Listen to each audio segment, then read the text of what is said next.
Before we begin, please know that closed captioning is available. Just click the live transcript button at the bottom of your screen. Good afternoon, and thank you for joining us today. My name is Andrea Libber, and I am the Director of Prevention Advocacy at the Parenting Network. Welcome to our 4th annual Family Strengthening Month Awareness event, where together we learn about parenting, listen to our children, and love unconditionally. Families are the foundation of our community, and to have a strong community, we must have strong families. Here at the Parenting Network, we believe in parents' abilities to strengthen their own families. We know every family has challenges, so it's easy to forget that they also have strengths to draw upon during difficult times. When parents understand how to build their family strengths in 5 essential areas, they can feel more confident, less stressed, and better connected to their children. And this is why we prioritize strength over all else. Originating from extensive research on what families need to flourish, the 5 strengths include helping children understand feelings, parenting as children grow, connecting with others, building inner strength, and knowing how to find help. Strong families have a positive effect on the way kids learn and grow. Together, strong families and the friends and community that surround them can weather difficulties and care for one another. Strength matters to everyone. We have an incredible lineup of speakers this afternoon who are here to share some of their personal experiences and professional recommendations on how we can continue to create an environment where parents have the tools to strengthen their own families and receive the support they need to raise their children. To start us off this afternoon, let me first introduce you to a brilliant academic, program evaluator, and published author, Dr. David J. Pate. Dr. Pate is an associate professor and a chair of the University of Wisconsin-Milwaukee Helen Bader School of Social Welfare Department of Social Work, and an affiliated associate professor for the Institute for Research on Poverty for the University of Wisconsin-Madison. He is a member of several nationally recognized boards from across the country, including the Scholars Network on Masculinity and the Well-Being of African American Males, the Father Research and Practice Network, the National Research Center on Poverty and Economic Mobility, and serves as a member of the Board of Directors for the Society for Social Work Research. In addition to his incredible professional accomplishments, Dr. Pate is the proud father of 2 adult children, a Beyonce enthusiast, and a beloved member of the Parenting Network family. It is my absolute pleasure to welcome Dr. David Pate as our moderator today. Thank you so much for that introduction, Andrea, and welcome to everyone for this day of this event that we will hear about parenting and the challenges of parenting and all the wonderful things about parenting.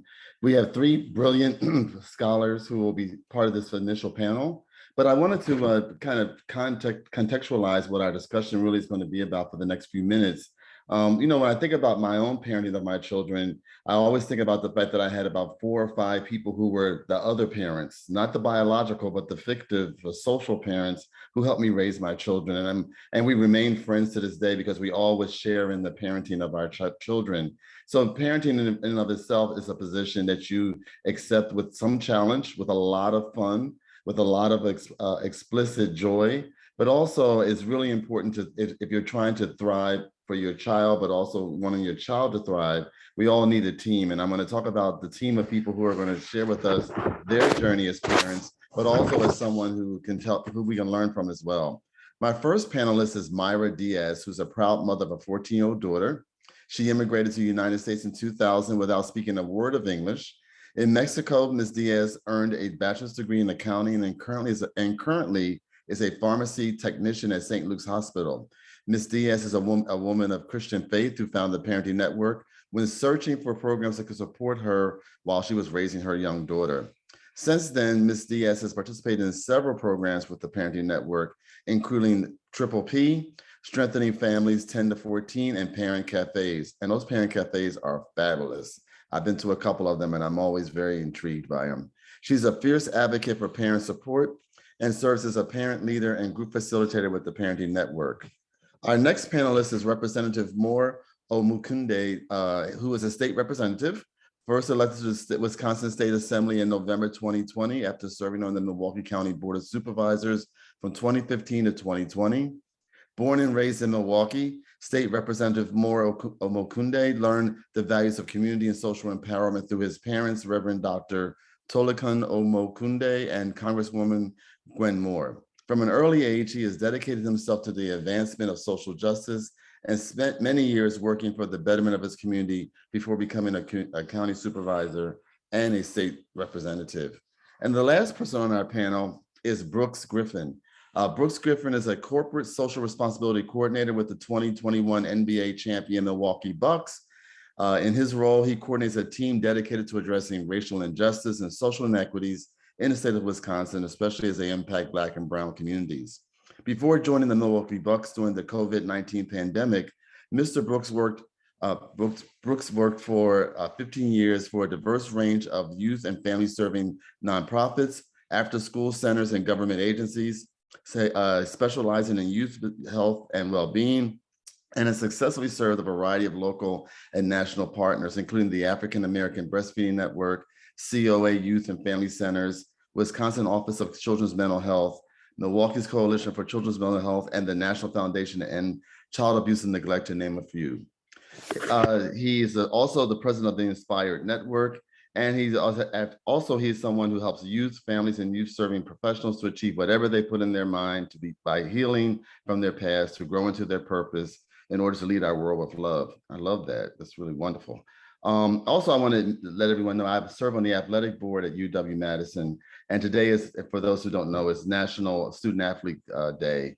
And I was reading on your bio also, Mr. Griffin, that after being admitted to a mental health complex as a teen student athlete to achieve his dream of winning an NBA championship, Brooks now inspires other leaders on how to achieve success in the face of stress and burnout.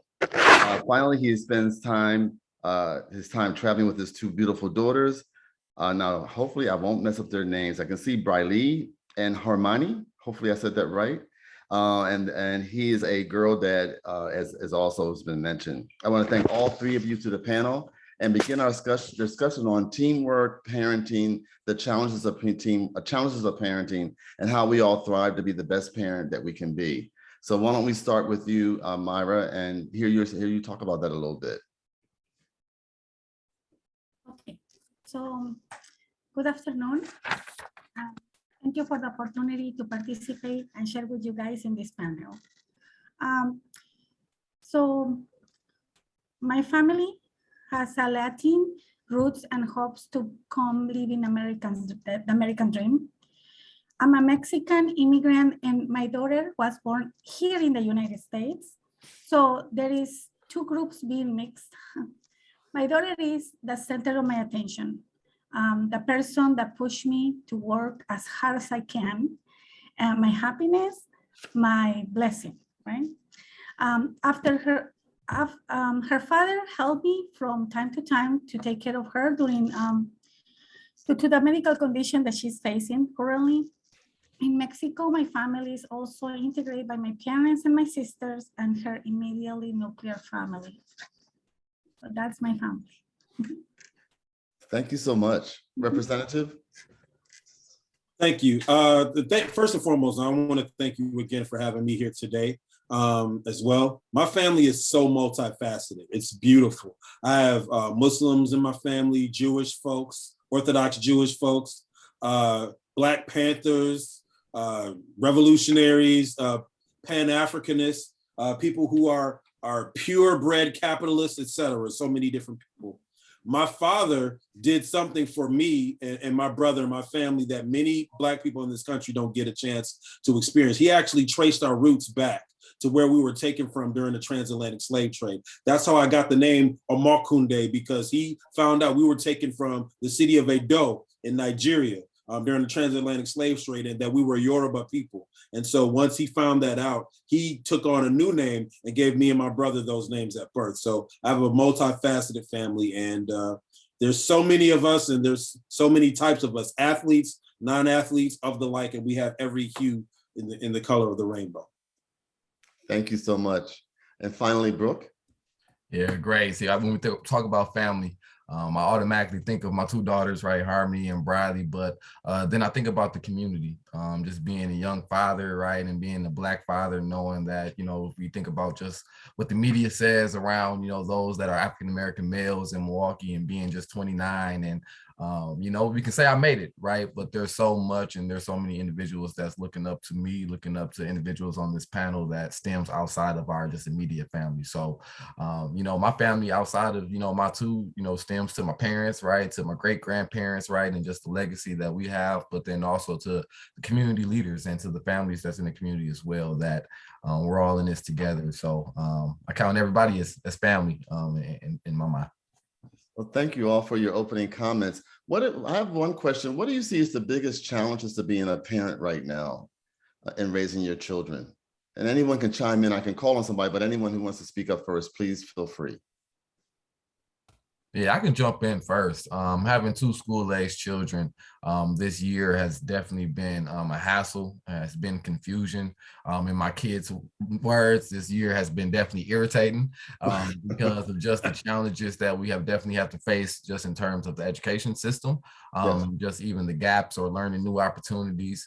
But most of all, I would say the challenge is, in a good way, that without the pandemic, I don't think that I would never have the opportunity to get as deep in a relationship with my children, to really talk about feelings and emotions, but to really talk about the impacts that they see in the community and how it affects them in a way that, you know, where I would call it good trouble, where they're starting to see their voice, they're starting to see them being heard. So the challenge, I would say, is giving them their platform where they can, you know, don't just see dad and be that protector, but to know they can also see that the comforter and that friend that they need. So still pushing forward, but it's definitely a good challenge. Myra, I thought you were getting ready to speak. Thank you so much, Brooks. Myra, you get ready to say something? I thought you were getting ready to talk too. Oh, I was going to share also that for me as an immigrant, first generation mom in the country, I'm agreeing with Mr. Griffith. Also for me, it's a challenge, the fact that I have to somehow make work my culture, my experience in my country, and coming to the United States, everything is very different. The school system, you know, the rules, the law. So besides that, and the fact that I need to make sure my daughter can communicate with my family in Mexico and learn another language, it's been a very, it's been a challenge. It's like Mr. Griffin said, a good challenge that makes us grow. And for me, I'm happy that she lived that as as my daughter, because I believe that will make her strong. And as an Hispanic young lady, my goal is that she be assertive as much as she can. Okay. And the other phase that some parents like me maybe are facing also is a medical condition. My daughter is facing a medical condition which prevents her to be outside during this pandemic. So she's been isolated at my house almost for 3 years now, since the beginning of the pandemic, and make her feel like not a normal environment, but a comfortable environment, and everything be online. And like I mentioned, I'm the first generation in the country. It's been a very good challenge, but I want to share that with you guys too. Thank you so much. State Representative Omokunde, do you have anything to share as well? Well, much to my parents' chagrin, I'm not a father yet. Okay. However, I do know that it may be difficult, especially in this time of the pandemic, dealing with higher rates of anxiety and depression, et cetera, making sure that we are attentive to our young people. Because sometimes we forget and we think that they're just going with the punches and rolling with the punches, but being attentive to what their needs are. And plus with social media and the internet, et cetera, they're exposed to so much, and then having to have dialogues about things that they're going to probably be exposed to earlier than maybe we were. at that age. And so I think that it's really important that we are in tune with what they are ingesting, not just physically, but mentally as well. Yeah. You know, one thing Brooke was saying that I can really relate to is I have 2 adult children. My children are 28 and 31. And during the pandemic, my son lost his job and my daughter was living alone in Chicago. And so my wife and I said to both of them, well, to my son, because he had no job, I said, you need to come home because we can take care of you. And with my daughter, I didn't want to be, she's going to be shut down there by herself. And I said, come home as well. And so I have to say the challenge was, my wife and I had gotten to this groove of, we're no children. We got our house to ourselves now. We can really, and then our kids were coming back and we had to say, ooh, but we found that time with them with us was so invaluable. I would never imagine my adult children living with me again and being able to even get to know them in a different way. And how it was really, I was sad when they were leaving. They were ready to go, but I was, I really wanted them to stay because I felt like I could protect them a little bit more. I could watch them. I got into that young parent mode again. But I really appreciate what Brooke was saying about it was irritating to them, but at the same time, for me as a parent, it was gratifying to be able to be that support to my child. Much what you're saying, Myra, about you're really trying to take your child in your arms and make sure they're okay. At the same time, you have to allow them some independence. What are some of the things around parenting that you dream about for your child or for the community of children that you see representative? What are some of the things that you are hopeful for as you move forward with your children or children you see? Either anyone can talk about that. Well, I think for me, what I want to see for the young people is that they're invested in, that we see their potential. However, we are teaching and training them to be what they are. There are many people who will say, the children are our future, or we need to let the young people do this, that, and the third, but those are just words. They don't invest in training those young people to be able to take on those batons that we want to hand them. And then when we do hand them a baton, it's like, well, I want this young person to continue this old archaic ideology that I have, instead of investing in them to be in a leadership position and actually look at some of the ideologies that they may have developed themselves. Yes. Brooke, do you have anything? Yeah, if I could piggyback on it, right? And one may hear that and ask, like, wait, how do I invest, right? And even, with the challenge that I have as a parent, again, good challenge, is answering that question, why, right? I just imagine as a kid, and I know back, I was one of the kids that always asked why, right? Maybe too much, right? But always had that curiosity to want to know how things connected and the reasons and the backgrounds and the values of why decisions were being made and why individuals got to where they were and the stories and the journeys, right? And that's to a point of why our stories are so important, right? Especially in this times. Young people want to hear the stories of not only just the people around them in their community, but of their parents as well, to hear of the struggles that their family went through and to kind of see how they went from tragedy to triumph, right? So to the point of what I want my kids to understand is, one, that they can make a difference, but then also, two, that they can have their whys answered, right? And even if I'm not the individual that can answer their particular why, to show them that there is support in the community to answer their whys if I'm not the one to do it, right? But it also challenged myself to find answers, right? To stay relevant, to stay with the trends, to stay on TikTok and learn the dances so I can be able to be relevant, to be able to create that support. That's so true. And my kids get embarrassed by their old dad trying to keep up with the Jones, keep up with the latest, but I do my best. But I think it's important to do that. I really totally agree with that. And some of it I don't understand. And like I'm always saying, somebody Twittered me today and they said, Dad is tweet. I said, okay, I got it. And look, we all in this together. You ain't the only one, brother. Myra, do you have anything to add to that? Yes, I would like to see that not only my daughter, but all the young girls in this generation, I would like to see on her not only develop her professional career one day she achieved, but also I would like to know that she is an assertive woman, an independent woman, and most important, I want to see on her that whatever decisions she makes in life, be able to take the consequences, good or bad. And she will know always that mom is going to be, as by the grace of God, be here still. I will have her back, but I want that she knows that we don't work for ourselves. We work for a community. We work with a team. We work with a family. We work with every single person that hand us a hand in times of needs. So I want that she be that person that help another people if she had. I always tell Mali, I'm not your mom. I'm not your friend. I'm your coach in life. That means that I need to make a plan for you. And as every coach, I'm going to expect from you hard work. I'm going to pamper you when you need. But most important, Mali, you're going to play in a team.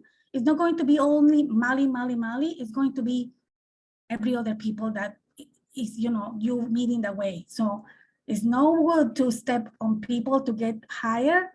Is to do your best and keep your community, keep your friends together, keep your family together, and don't forget where you come from. So I would like to see that in my daughter. Yeah, kind of follow up on the daughter. I mean, I have an older, my oldest child's a daughter, and I was someone who really wanted a daughter. And that's, usually they hear men say they want sons, and I wanted a son too, but I really wanted a daughter.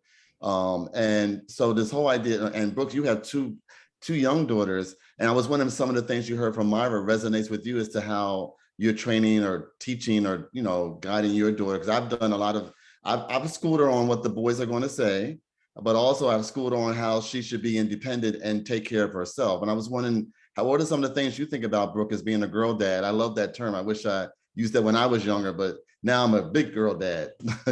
Yeah, look, I'm giving all credit to social media because I took it from them too as well. But when I think about what Ms. Diaz said as well, and even as I look at being a parent, the word that always sticks in my head is legacy, right? Even before I became a father, even when I was a child, right, and being a teenager, knowing I was probably going to become a kid, right, or a father, I thought about like, what can I do just in life that I can create a legacy, right? And to break the news, all children are thinking about that, right? All children are thinking about where they're going to be 40 years from now, 50 years from now, how does success look for them? And that was always on my mind. And when I had a child at, 21, fresh out of college, out of college, my future didn't look good, right? The success didn't look good. It really was clear. I mean, blurry, and really didn't see it, but kind of growing through the, the stages. And I tell my daughter all the time that she grows up with me. Right. She saw me at 21 and now I'm 29. That's 9 years of seeing my growth and seeing mistakes and seeing failures, and knowing that communication piece is there.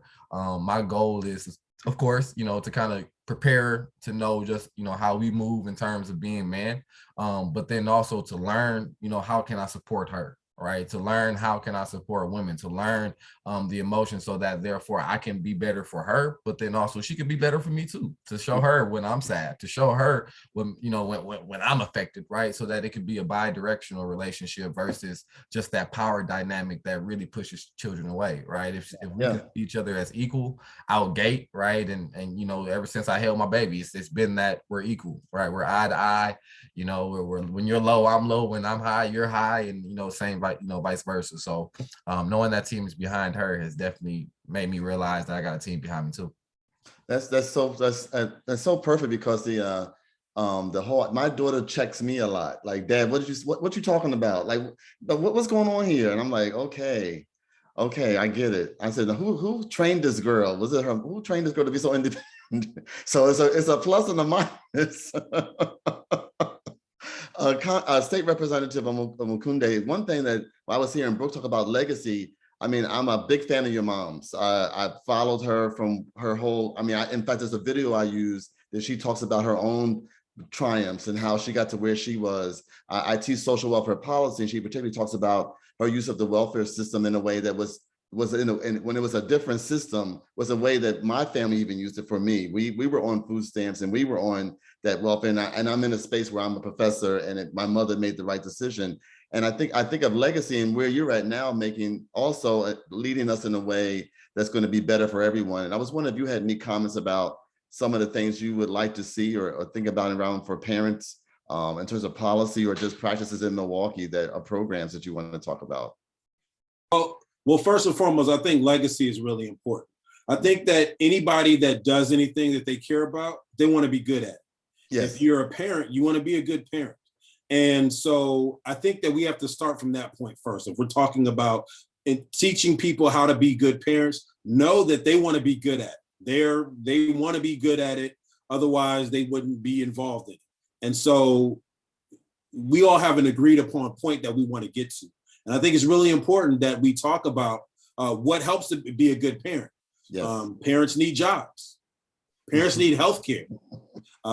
Parents need an ability to communicate with their young people. Their young people need education. We need to be able to come to a table and agree on some of the things that we need for our community. I think the Maasai people have a saying called Kesenri Njeri, which means how are the children? And that was the way that they based the wellness of the society. How are the children? If the children are doing well, then the society is well. And so we need to come back to that reality. We always use the phrase, it takes a village to raise a child as well. Well, it takes a village to not only raise a child, but it takes a village to do everything. It takes a village to help us achieve climate justice. It takes a village to help us have good healthcare, be mentally well, for us to have good relationships with each other, romantic relationships, the people that create children. It takes a village to do a number of different things. And if we want to talk about raising healthy families, we got to make sure that we are coming together and agreeing on certain things and talking about not only the legacy in our children, the legacy we want to leave behind communally as well. Well, I appreciate all these comments. And one thing that unfortunately, our time is already up in a few minutes, but I want to have you all give me some final thoughts on parenting, teamwork, what you want to leave the audience with around being a parent. And I'll start with you, Myra, as we end up this segment of our talk.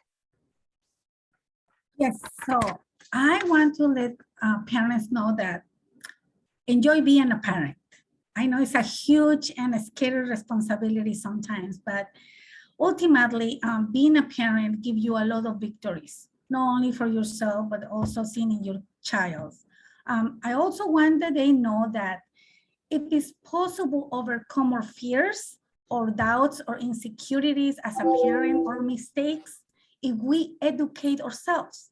Like the representative was saying, it's very important that parents know that there is tools in the community, like this wonderful parenting network that offer a lot of programs and a lot of tools and a lot of strategies that we as a parent can take advantage, because thanks to donors, it's free. Thanks to the community, it's accessible to everybody. And I want to let them know that every day is a new day to become a better parent. Thank you so much. Brooke? Yeah, totally. I would say, sitting back even through this panel, I would say my call to action would be specifically to first-time fathers, especially in Milwaukee. We definitely need you. I would say the totem pole definitely shifts on the first-time Black father, knowing that fears and anxieties and doubts are all bottled up within that young man. Right. But then also to know that all the forces, all the eyes, all the resources are either pulled or attracted from you. So knowing that there is power within how we can lead our families, knowing also too, I remember when I was a first-time father as well. But then I did give big shout out to the Parenting Network, because these are the organizations that stood by my side, that taught me about strengthening families, that taught me how to look at my hand and learn simple tips to get me through, or to learn that about stress, or to learn about Triple P, but to see that, to Myra's point, that they're free, right? They're local. They're in COAs, youth and family centers. They're in parent cafes at schools. And when we learn how to ask for help, which is tough, which is really tough for a first-time father, especially as a Black man, to say, hey, I need help. Know that we're here, know that everybody on the panel is here to be able to steer you in the right direction to make our families at the end of the day better for generations to come. Thank you so much, Brooke. And finally, State Representative Omokunde, anything else? I know you gave us a wonderful statement on legacy, but any final comments? I think what's really important is that families are a microcosm of our community, and making sure that in order for our community to be strong, our families need to be strong. And if you think I am a successful individual, it's because I had people who trained me as a young person.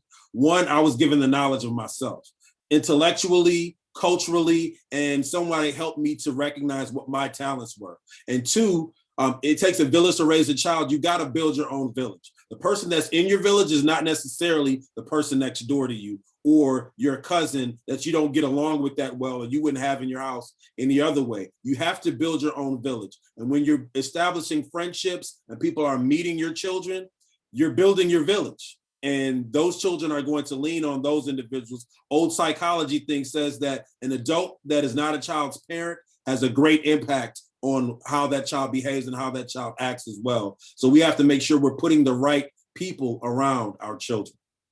Well, thank you all for your wonderful comments. I want to say go Bucks. Thank you all again, and keep doing the great job you're doing, and we'll continue. So thank you again today, and have a wonderful weekend as well. Take care. Thank you. Thank you all. Take care. We now will be moving to, we are welcome to bring to the fore Governor Tony Evers appointed Emily Amundsen as the Secretary of Wisconsin Department of Children and Families effective January 7, 2019.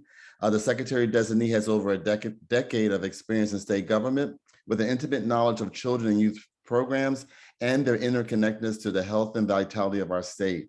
A Wisconsin native, began her career as an English educator and school founding member in New York City, taught high school English in Middleton, and has done adjunct work with practicing teachers through the bilingual education program at Edgewood College.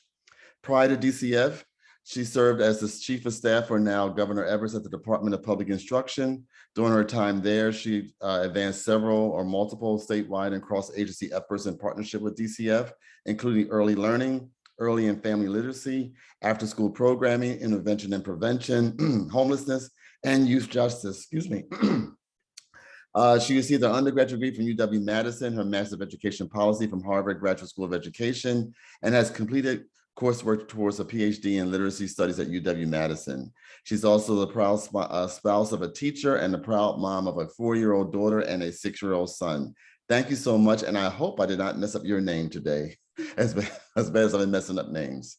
You're all good. Thank you so much. I've got to check that bio though, because now I'm the proud mom of an almost 8-year-old and an almost 10-year-old. So I got to do a little updating on that bio.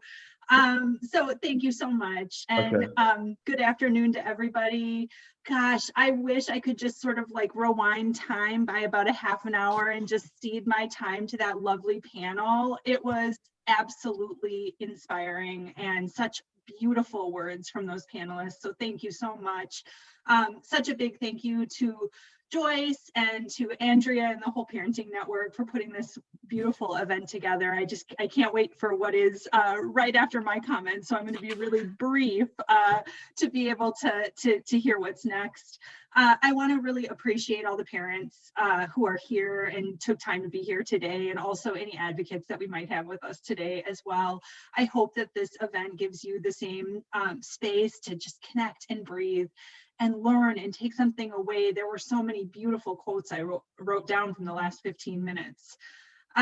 So I want to just start by appreciating, I said I'm a mom, and that's probably the most important part of the bio that Dr. Pate read, but like just those of us raising children, it's tough work anytime, right? But during a pandemic, holy moly, it was rough. The last 2 years for me, for my family, it's been a bit like a storm. It's been sometimes unpredictable, a little isolating. And I know that some of us have, if we're going to continue with this metaphor, we've been in the eye of a hurricane, getting no relief. Some of us, maybe just a little wind and rain sometimes, and everything in between. You know, I think with any storm, you find ways to seek protection. You know, sometimes it comes in the form of a raincoat or an umbrella. And this same goes for parenting. And we heard that over the last 15 minutes or so. We need that protection. We need those tools to help us stay dry and continue on even after the storm passes. And for me, that umbrella, those tools, it's always been in the way of family, of friends, of neighbor, of community. And I loved what our panelists said about the relationship between strong family and strong community. It's really in those times when they are tough, that is what keeps us strong. So I want to share with you a story, and this is actually from my almost 8-year-old. last fall, we were in the midst of the pandemic, and we were having one of our deep talks. And, I just, for some reason or another, we started talking. I think I was talking about the work that I do in the child welfare system. And I said, honey, I said, if something happened to Dad and I, where would you want to go? Where would you feel safe? Where would you want to be cared for and loved if we weren't able to care for you and love you? And my daughter, of course, said, well, Grandma and Grandpa, that's where I would want to be. And I said, well, I get that, but where would you go if not them? If they weren't able to care for you? And she thought about it for a second, but not very long. She looked out the window and she looked up the street and she looked down the street and she goes, Mom, I got to tell you, I think any one of the people on this street would care for me. And she said, I would feel comfortable here. I would be on my street. I would get to go to my school. But she said, and she started naming our neighbors. She said, I think any one of these people would care for me. And I almost had to bite my lip from crying. Because we've been in our house for about 4 years. And in that time, she has developed the kind of feeling about our neighborhood, about our block, about our street, that made her feel like any one of these folks she would be okay with them. She felt comfortable and trusted. And that's what neighborhood is. That's what community is. And I love that. I love thinking about my neighbors. It really changed the way that I thought about my neighbors, that I saw my neighbors, and it made me want to know my neighbors differently. It made me want to get all up in their lives and let them know that I wanted to be there for them the way that I knew my daughter thought they would be there for her. And that's what social connectedness looks like. That's what we are all striving to create. So I really think about that story a lot when I'm thinking about some of the hard work that we have to do to get there. And that's the part that sometimes feels like, oh, it's work. It's the thing. I'm tired. I don't want to do this. I don't want to learn this new thing. I don't want to develop this new muscle. It's definitely the way that I feel when I'm approaching new things. I'm a bit of an introvert, and so developing that community, sometimes it feels like work. Sometimes growing those social connections isn't the thing you feel like doing, but I gotta tell you, it pays off. It always pays off, and research can support it. In fact, research shows us that people who have those strong social networks, they have less stress, they have a lower chance of chronic health issues, and they live longer. When parents have less stress, they can focus on providing that loving and supportive environment to their children. And when children grow up in that loving, supportive environment, they're more likely to prosper academically, financially, and there's emerging brain research that shows that their brains are affected by their parents' healthy relationship with stress.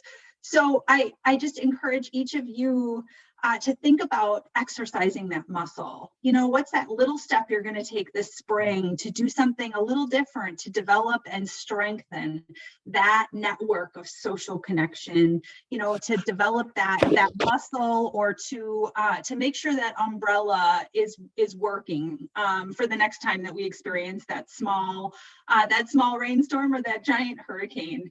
So I want to again appreciate everybody today, and all of the panelists and our keynoters, and you, Dr. Pate, Andrea. Thank you so much for what has been such a beautiful event and what will continue to be. So thank you. Thank you so much for your comments. And I'm going to now turn it over to our keynote speakers. I'm not going to do a very long bio, but I'm going to say that we have a mother-daughter team here, a mother, Miss Doris Flaherty, and I probably said her name wrong too, but I apologize, has raised 4 children, one of whom is with her today. I love the quote that she said on a PBS program that I saw, where she said everything she had to give, she gave to her family. She was a valedictorian of her high school. I was too. So, and she's a lifelong learner and a public school, high school teacher. And her daughter, who we're very happy to see, Miss Portia Young, is the Director of Corporate Public Relations for Sargento Foods, a family-owned $1.6 billion company based in Plymouth, Wisconsin. She's also an Emmy Award-winning host of the broadcast news magazine on Milwaukee PBS titled 1036, which focuses on important issues across Southeast Wisconsin and features in-depth reporting. She's married and lives with her husband, has 2 beautiful daughters in Milwaukee. I'll turn it over to you guys because I want to give you your full time and hear your wonderful words. Thank you. Thank you very much, Dr. Pate, and thank you to the Parenting Network for having us here this afternoon. We are so thrilled to be part of this discussion and celebrate Family Strengthening Month. That's such a profound way to talk about what we try to do in this world, is strengthen families. So my mom has been my champion, and I'm just so honored to have her here with me today. And I'm glad that the show 1036 on Milwaukee PBS kind of led to this invitation, and that her story, by me telling it, spoke to so many people. So thank you. Family strengthening also speaks to what my family gave to me. We were a very strong family, and I just pray that I'm raising my daughters, our daughters, on that same strong foundation. So I drove to Michigan to go scoop moms up a couple of weeks ago because I didn't trust her with Zoom by herself. but we're here together. So I've been telling stories in Milwaukee during my whole career. So I thought that that's how we'll kind of handle this keynote speech that we're going to give today. So we're just going to have some reflections, and hopefully you'll be able to find some inspiring words from us. Maybe. Maybe, possibly. So I'm going to just start things off so we can level set. And Mom, can you just tell us briefly about how it was growing up, what your family structure was? My family structure, I'm the oldest of 6, 3 girls and 3 boys. And as we were growing up, we were always taught that you are to be yourself at all times. Always look at others as you want others to look at you. You don't pass judgment. That was my parents. My upbringing. Be what you know that you should be, because you are what you see. And my mom, you grew up segregated South, and your dad was drafted to the war. Yes, by the time I was born, he was drafted to World War II, became an MP back in those days. And all I could remember is when he would come home on leave or furlough, and he would talk about the war and what a difference he thought he knew he was making. And that, sorry, he wasn't to be home with us, my mom and me. And so my upbringing, I come from a blended family. So I was born in Arizona because my mom ended up in Arizona because she went to graduate school, the first in her family to graduate college and then go on to graduate school. And so I was born in Tempe, and she divorced my biological father when I was 5. So then we moved to Detroit, where she married my stepfather, who I consider my father. And unfortunately, he passed away in 2011, but we grew up, he had a son at the time, and it was kind of like the Brady Bunch, with the black and white Brady Bunch. And so what happened is I'm the middle child, I'm the middle daughter, and I have an older sister, Holly, and a younger sister, Jamie. And that was the 4 of us growing up in Detroit, and that was our family structure. So I want to ask you some things. What was the moment, Mom? What was that like when you had your first child and you realized this little baby or this person, it's all on me now to care for this child? Hey, when my firstborn, Holly, I looked over at the incubator, and there she was stretching. And I said, oh God, now it's up to me. I had 7 years off prior to having her. I was one of those late mothers. And so I looked, and she was stretching. I said, now it's up to me. So I had to take Dr. Spock and the wisdom that my mother had given me. I'm going to have to use this now because she's leaving. My mother came from down south. They'll come early. She came 3 weeks before Holly was to be born. So I knew she was leaving as soon as I left out of the hospital. So I had to depend on Dr. Spock.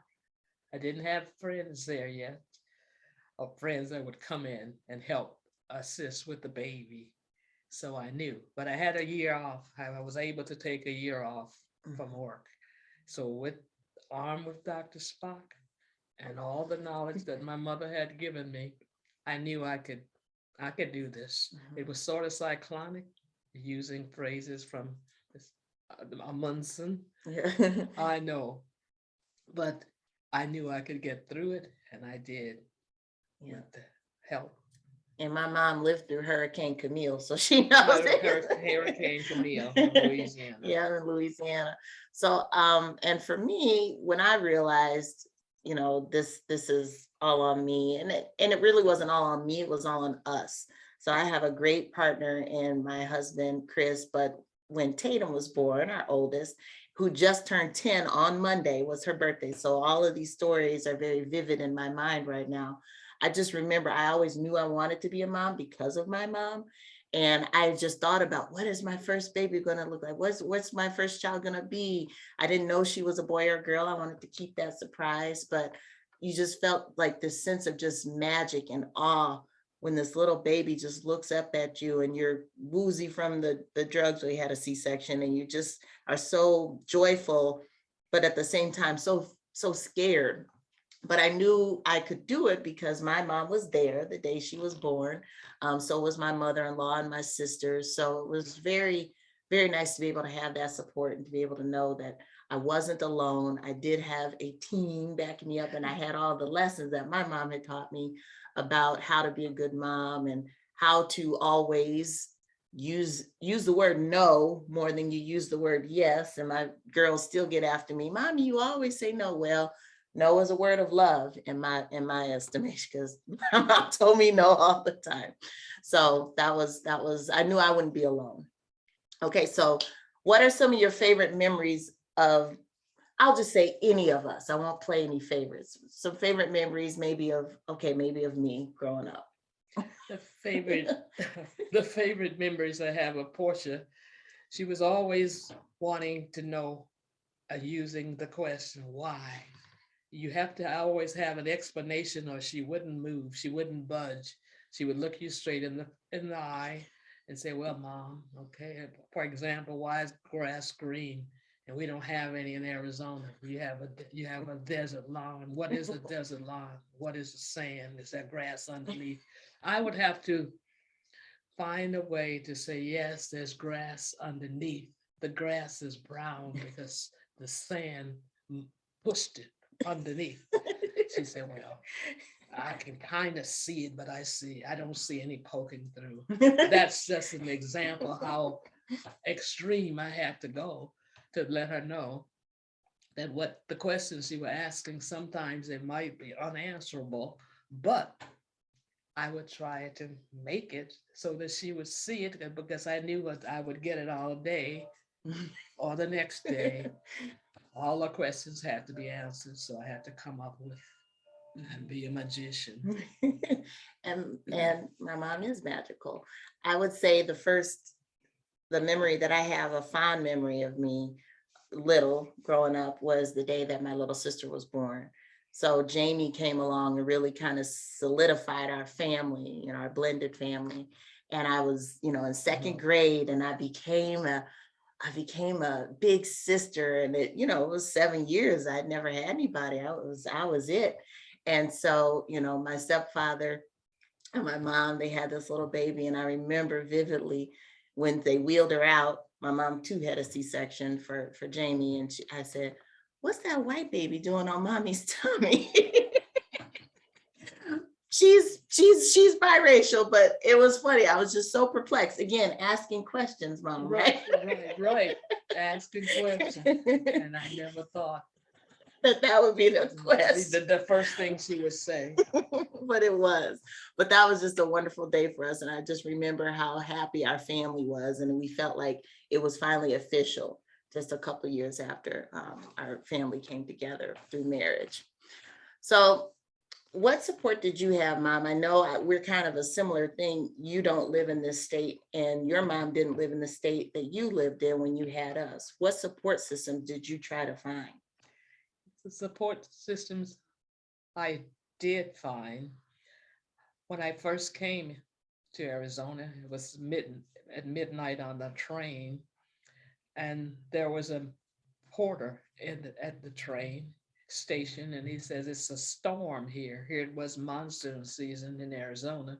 And he said, go out to the car. There's my wife and the children. The wife and the children became my family. They took me in until I found my way and found a home in Arizona. And they taught me how to ride the bus and get around in Phoenix and come back from Tempe. So Mrs. Barge became my other mother. Mhm. Yes. And for me, the support that I have always with my mom. So I just remember vividly when I had to go back to work, when the maternity leave ended after Tatum, and I was still at Channel 12 at the time.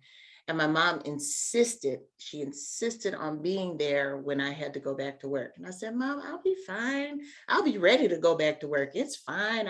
It'll be okay. She said, nope, I'm coming. And I said, okay. And the day I had to walk out the door at like 2:00 in the morning, my feet felt heavy and I felt like I couldn't go. I couldn't move because I was just so, I don't know what the feeling is. It wasn't sorrow. It was just anxiety, and I just couldn't do it. I didn't want to leave my baby, and I didn't have all these feelings, and I just couldn't take a step forward. And my mom, we were in the threshold of my little apartment, and she just gave me the biggest hug, and she said, you can do this. You can do this. It's gonna be okay. And that was what I needed to get me to work that day, and to basically not make me quit my job on the spot, because those feelings that you have as a new mom is just so intense. And she was right. She was right. She knew she needed to be there. She knew that I would need that support from her that day. And what better person to give it to me that day than my mom. So that was just really powerful, and I'll never, ever forget that. So moving on to our next question, Mom. How do you focus on your needs as a parent now, today, 2022? My needs now as 2022, I rely on ADT Security and my financial planner to take care of my investments, and that takes care of all of my needs. Mhm. I'm at a different phase. Each of the children is an adult, and each have their own families. Mhm. And I know that I'm still the matriarch of their families, even though I could be the grandmother, the abuela, whatever. That's what I am. Okay, so And I'm always there she is for their always there. needs. Yep, she's always there. And thank you for keeping yourself safe, because we need you. So I would say how I take care of my parenting needs. I think I might need some help from the Parenting Network, because I probably don't do as well as I can in this space. But I guess I would say that I focus on my overall health.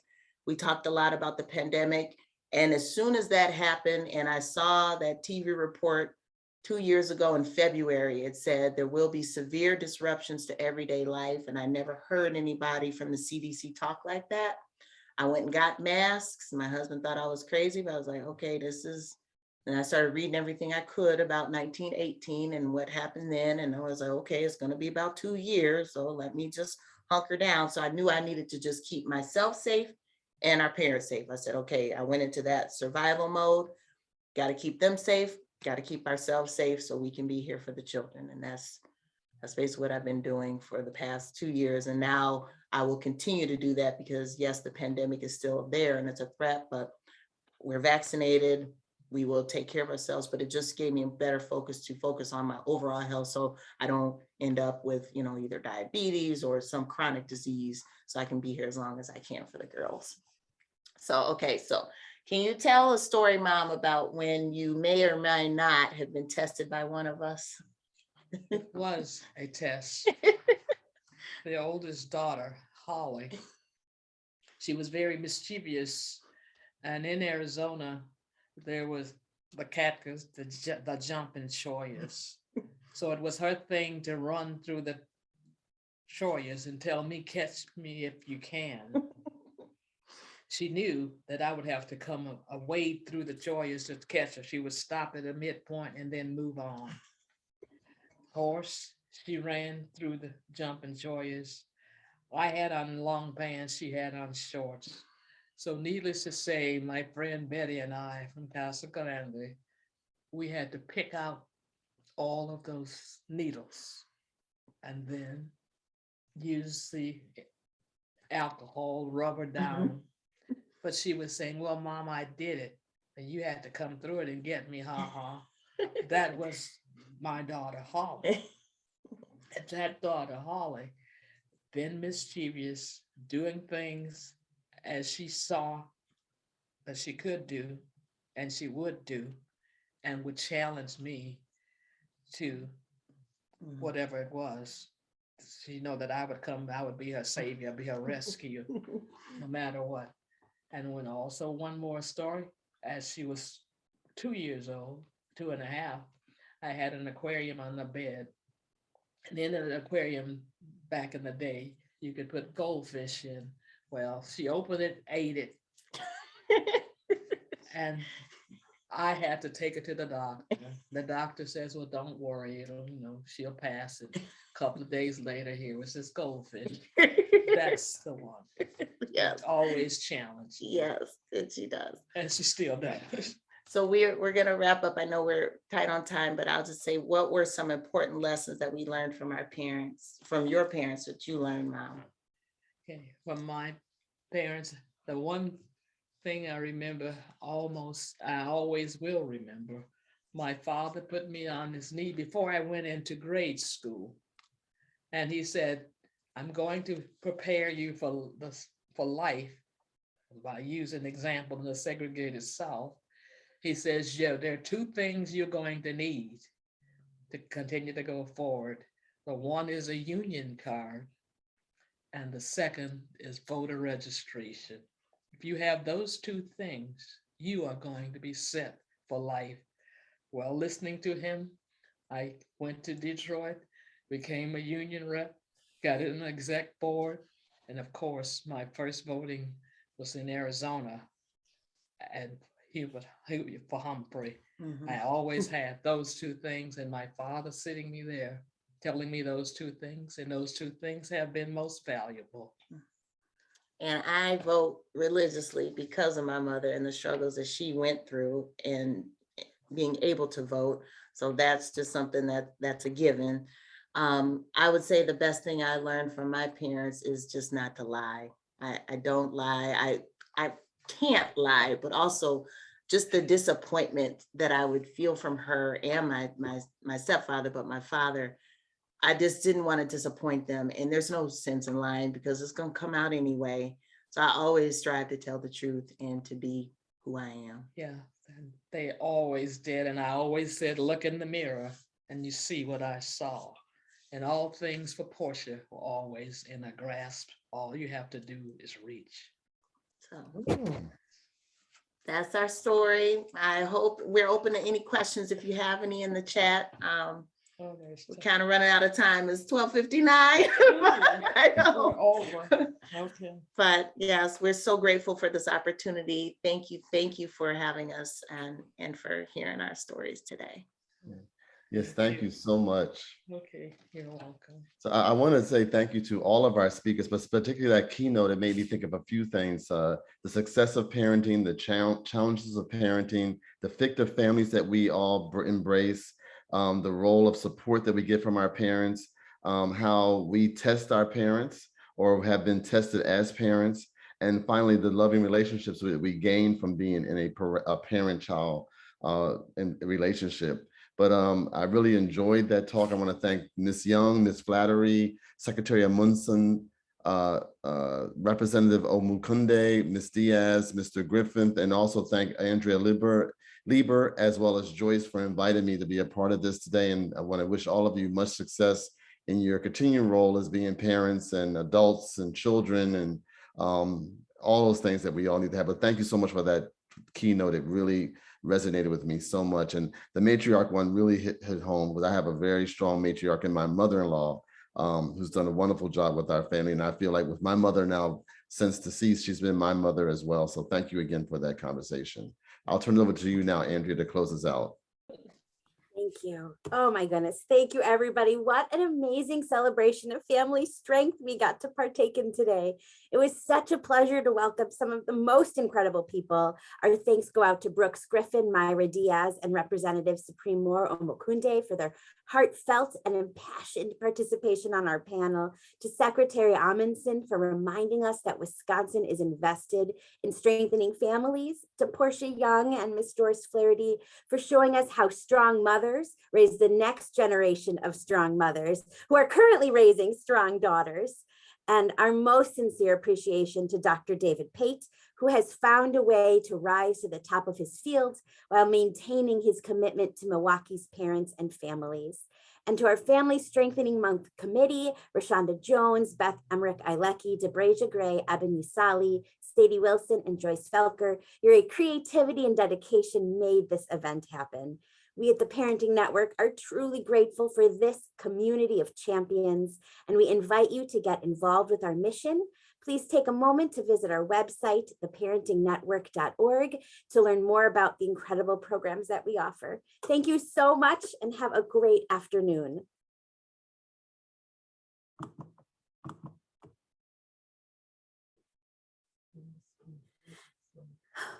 Thank you, everybody. Are we still on? I don't even know. Thank you. I'm glad it hoped it worked out. Oh, Yes, you were thank you. so amazing. Thank you. Thank you again. all. And nice meeting you, Portia and Ms. Flaherty. Oh, Flaherty. we're still on. Oh, nice meeting you.